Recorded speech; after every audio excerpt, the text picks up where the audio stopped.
দেশ ও প্রবাসে যে যেখান থেকে আমার ভিডিওটা দেখছেন সবাইকে শুভেচ্ছা অভিনন্দন। আপা আসসালামু আলাইকুম। ওয়ালাইকুম আসসালাম। আপনার নাম কি আপা? ভাই আমার নামটা শাবানা। শাবানা। তে আপনি কি বলতে চাচ্ছেন? বলতে চাই দর্শক ভাইদের উদ্দেশ্যে যে আমার বাবা নাই, আজকে 11 বছর ধরে মারা গেছে। ছোটবেলা থেকে অনেক দুঃখ কষ্ট পেয়ে মানুষ হয়েছে। আমার আম্মুটা আছে স্ট্রোকের রোগী, অনেক কষ্টে জীবনযাপন করতেছে। ছোট একটা ভাই আছে, মাদ্রাসা পড়ালেখা করাই, কিন্তু টাকার অভাবে পড়াইতে পারতেছে না। 2-3 মাসের রুম ভাড়া আটকে। আমার মনের মতন একটা মানুষ, সে বুড়া হোক জোয়ান হোক, কত লোক আছে না বিয়ে শাদী করে তাদের ছেলে মেয়ে হয় না, আমার তাতেও কোনো সমস্যা নাই। মনে করেন কত লোক আছে বয়স হয়ে গেছে, বউ চলে গেছে, তাতেও আমার কোনো সমস্যা নেই, বাচ্চা কাচ্চা আছে। যদি আল্লাহ আমার ভাগ্যটা লিখে থাকে সেটাই আমার জন্য আলহামদুলিল্লাহ। এখন আপনি কি কাজ করেন? এখন আমি রাত দুগালি কাজ করি ভাই, একদিন কাজ পাইলে 5 দিন পাই না, এই জন্য অনেক কষ্টে আছি। আপনি বিবাহিত না অবিবাহিত? না ভাই, আমার বিয়ে শাদী হয় নাই। তে আপনি এখন যে আপনার বাবা মা কি? আমার আব্বু মারা গেছে ভাই আজকে 11 বছর। মা আছে? জি ভাই, আমার আম্মু আছে। মারে নিয়ে থাকে না ছোট ভাই? জি, আমার আম্মুরে নিয়ে থাকে, ছোট ভাইটা আছে। মেয়ে মানুষের কি কাজ করতে পারেন? কি করবো ভাই, অনেক কষ্টেই জীবন যায়। আগে আমার আম্মু যখন ভালো ছিল, সুস্থ ছিল, তখন আমার একটা সেলাই মেশিন ছিল, একটা কাপড়ের দোকান ছিল, কিন্তু আমার আম্মু অসুস্থ হয়ে যাওয়া ওগুলো বিক্রি করে দিছি। এখন আমার রাজ্যকালী কাজ করি। এখন আপনি কি চাচ্ছেন আপনি? আমি চাই ভাই যে মনের মতন একটা মানুষ যে আমার সারা জীবনের দায়িত্ব নিতে পারবে। সে মনে করেন যদি আমার ভবিষ্যতে এখন কিছু করে দেয়, যে যে কোনো একটা কাজ, যে সেলাই মেশিন কি একটা দোকান, কি মনে করেন যে আমি যে পার্লারের কাজ জানি, যদি একটা পার্লার করে দেয়, তো সে যদি বয়স হয়ে যায়, তাকে যখন কেউ না টানবে ইনশাল্লাহ তখন আমি তাকে টানবো। আমার ফ্যামিলিকে তো আর বিয়ে করবে না, আমাকে বিয়ে করবে। যদি মনে করেন আমার আম্মু সেলাই মেশিনের কাজ জানে, ছোটোখাটো একটা কিছু কাপড় চোপড় কিনে একটা মেশিন দিয়ে যদি আমি তাদেরকে দিতে পারি, তা তাদেরকে আমার খরচ বরচ দিতে হবে না, তাদেরটা দিয়ে তারাই চলতে পারবে। সংসারের কি কি কাজ জানেন? সংসারের ইনশাল্লাহ মনে করেন ভাত, মাছ, তরকারি, ডাল, গরুর মাংস সবই রান্না করতে পারি। একটা ফ্যামিলিতে অনেক লোক থাকে, আপনি মেনে নিতে পারবেন? হ্যাঁ অবশ্যই, সাপোজ ফ্যামিলির ধরেন, লোক কি আর ফেলে দেওয়া যায়? সাপোজ ধরেন এখনকার মেয়েরা যে বিয়ে হইলে বলে যে না তোমার বাবারে দেখবো না, মারে দেখবো না, এটা কি জন্য বলে? না না, এটা ভুল কথা। একটা ফ্যামিলিতে একটা মেয়েকে কেন নেয়? তার মেয়ে যদি থাকে, তার মেয়েটাকে বিয়ে দিয়ে পরের মেয়েটাই তো তার মেয়ে থাকে। শ্বশুর শাশুড়ি কি সেবা যত্ন করে? সেবা যত্ন করবো, তাকে পা টিপে দুমো, হাত টিপে দুমো, রান্না করে খাওয়া। ভাই তারাই তো আমার বাবা মা, তাদের যে কোনো সমস্যায় ইনশাল্লাহ আমি তাদের পাশে থাকবো। প্রবাসে থেকে যে আপনার সাথে ফোনে যোগাযোগ করতে চায়, অথবা যোগাযোগ অনেক সময় দেখি আমরা মোবাইলে বিয়ে হচ্ছে, তো এরকম কোনো আপনাকে কোনো ইয়ে করতে চাইলে আপনি রাজি কিনা? জি ভাইয়া, যদি সোশ্যাল মিডিয়ার জগৎ থেকে যদি মনে করেন যে যদি কেউ বিয়ে শাদী করতে চায় ফোনের মাধ্যমে, আমার কোনো সমস্যা নেই।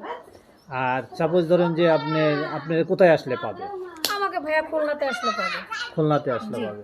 তে আপনার এখানে কি বাড়ি ঘর জায়গা জমি সমস্যা আছে? ভাই এক সময় সবই ছিল, এখন কিছুই নাই।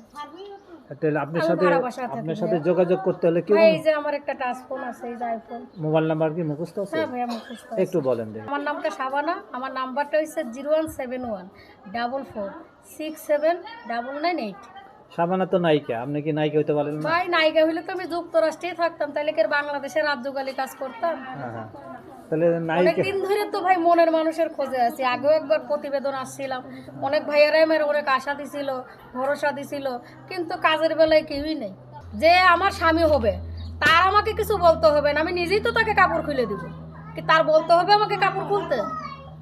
আরেকটা কথা আপা, যে আমরা তো বিভিন্ন প্রতিবেদন করে থাকি, সাপোজ আপনাদের মতো আপনারা করেন না, হয়তো আপনাদের মতো মেয়েরাই আপনার ফোন দিলে বলে কি টাকা দেন, এই দেন, এটা কি সত্যি? কি জন্য এই কথা ভাই বলেন? একটা কথা কি শুনেন, আমরা বলি না, শোন, আমরা তো বলি, আপনারা বলেন যে আপনারা সমস্যা আছেন এই জন্য আমরা প্রতিবেদনটা করি, এবং আপনারা চলাফেরা করতে পারতেছেন না, আবার বিয়ের জন্য আপনারা আসেন, আমরা তো এই প্রতিবেদনগুলো করে থাকি। আমার কমেন্টসে অনেক কিছু লেখে তারা, তে এটা কি আপনিও করবেন নাকি? ভাই আমি ওগুলা কিছুই জানি না। কেউ দুধ বিক্রি করে মদ খায়, কেউ মদ বিক্রি করে দুধ খায়, ঠিক আছে? এটা আমার দেখার বিষয় না। এখন আমি যে সমস্যায় আছি, যদি কোনো ভাই আমার পাশে দাঁড়ায়, আমাকে কিছু দিয়ে সহযোগিতা করে, আমি যে বলবো যে 10,000 20,000 টাকাতে আমাকে হেল্প করেন না, আমাকে সাপোজ কিছু দিয়ে আমাকে সহযোগিতা করবে। তার যদি আমাকে ভিডিও কলে দেখতে ইচ্ছা করে, সে আমাকে একটা ফোন কিনে দিবে, ফোনের মাধ্যমে বিয়ে শাদী করবে। কারণ আমার এই যে আইফোন, এটা দিয়ে তো আর দেখা যাবে না। কিছু লোকে বলে এর থেকে ফোন নিয়ে আসো, ওর থেকে ফোন নিয়ে আসো, সবাইকে আমাকে ব্যবসা ভাই যে একজনের ফোন আরেকজনকে ব্যবহার করতে দিবে। যাক, আপনার কথা শুনে অনেক ভালো লাগলো। প্রিয় দর্শক মণ্ডলী, জানতে পারলেন ওনার মনে অনেক কষ্ট, কারণ কষ্টে বলি এসব কথা বলে, কেউ ভিডিওর সামনে সুখে থাকলে আসে না। উনি আসছে, উনি একটু রাজযোগালিতে কাজ করে, মা আছে, বাবা নাই, একটা ছোট ভাই তাই মাদ্রাসাতে পড়ে, তাই তার সুখের জন্য না, মার সুখের জন্য, ভাইয়ের সুখের জন্য উনি ভিডিওর সামনে আসছে। তাই ওনার জন্য দোয়া করবেন, উনি যে ভালো মনের একটা মানুষ পায়। আবার আসসালামু আলাইকুম। ভাই আমার কথা হইলো, যদি আপনারা আমার পাশে দাঁড়াইতে পারেন, আমার কিছু দিয়ে সহযোগিতা করতে পারেন, তো ভাই আমাকে দয়া করে ফোন দিবেন। আর যদি ভাই আপনাকে মনে কোনো খারাপ উদ্দেশ্য থাকে তাহলে ফোন দিবেন না। একটা কথা কি শুনেন, অসহায় মানুষ, এতিম মানুষের পাশে দাঁড়াবেন, নামাজ পড়ে দোয়া করবো, এটাই আপনাদের জন্য যথেষ্ট। কারণ আমি আর কিছু পারি আর না পারি, এতটুকুই পারবো আপনাদের জন্য, কিন্তু কোনো খারাপ উদ্দেশ্য নিয়ে ফোন দিবেন না ভাই। আল্লাহর দিকে সে আমার মাফ করবেন। ভালো থাকেন, আসসালামু আলাইকুম।